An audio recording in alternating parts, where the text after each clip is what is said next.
Ranking member for 5 minutes. Thank you, Mr. Chairman. Very interesting. As a parent of 5 children, I think having my rights as a parent is a very sacred trust, a very sacred trust.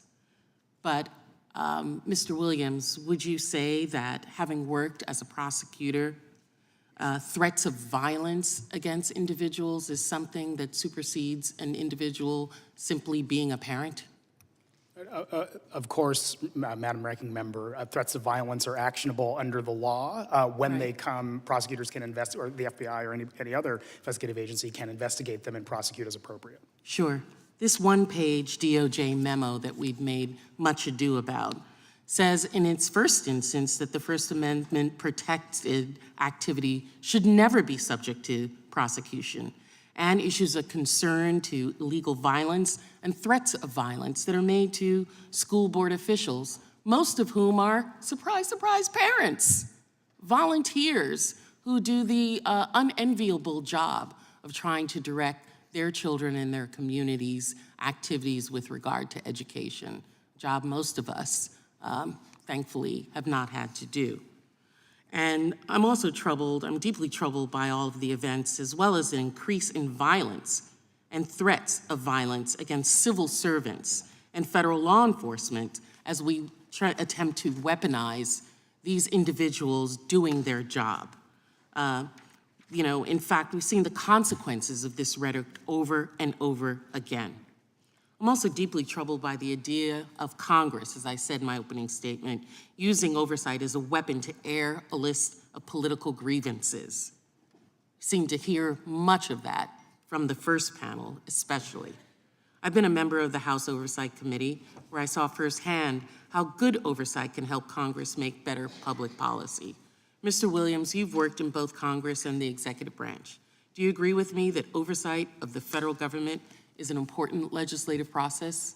Absolutely. As Representative Raskin said at the first panel, the Constitution doesn't explicitly lay out an oversight mandate, but the legislative mandate of Congress provides Congress with its ability to engage in oversight. Oversight is good when it helps the government work better. Thank you. Do you agree that congressional oversight is at its best when it's focused on addressing the real problems that Americans face on every day?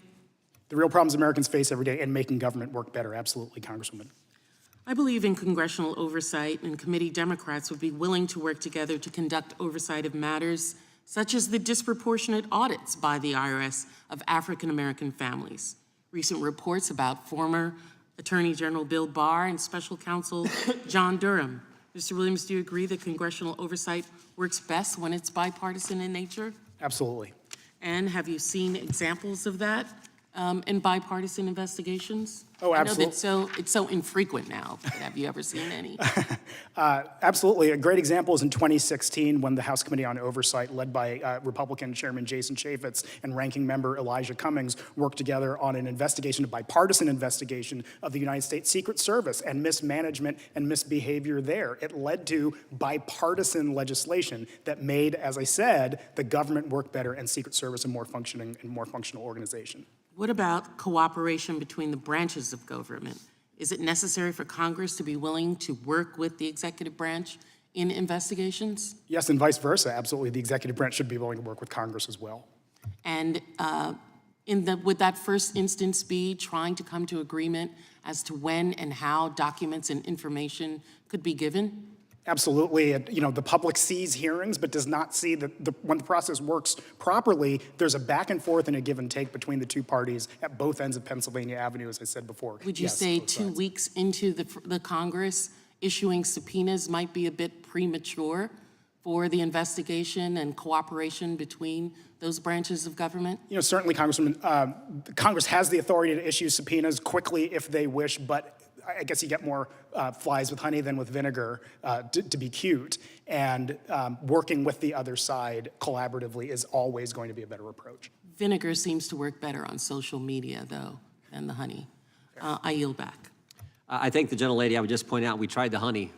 100 letters we sent in the last Congress. We tried the honey. The last Congress. You're now the chair. The honey didn't work. You're now in the That's why we sent majority. the You should have tried that first as the chair of this committee, not as the ranking member. We tried. We You didn't tried do with that as 100 and some chairman. letters. You didn't. The chair now recognizes the gentlelady from the state of Wyoming, Ms. Hageman.